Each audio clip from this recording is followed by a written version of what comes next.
हुकूमत की गफलत और लापरवाही, पतंगबाजी का शौक बेलगाम हो गया। कातिल चोर ने जेहलम में एक और शहरी की जान ले ली।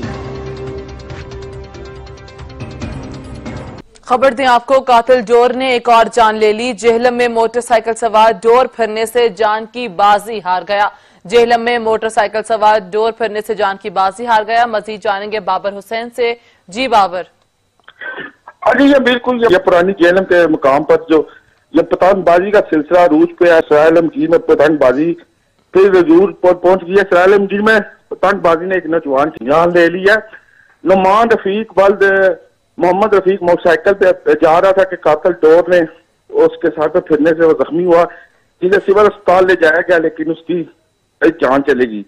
और ये सवालिया निशान पुलिस की कारकर्दगी पे आ रहा है कि कई जानें कातिल डोर की वजह से जा चुकी हैं, लेकिन ताहाल इस पर पाबंदी नहीं लगाई जा रही। डीपीओ गुजरात ने वाकया का फौरी नोटिस लेते हुए फयाज अहमद SHO सिटी सरायलमगीर को मुअत्तल कर दिया है और उसकी जगह फुरकान चीमा को नया SHO तैनात कर दिया। जी सही, बहुत शुक्रिया बाबर हुसैन आपका।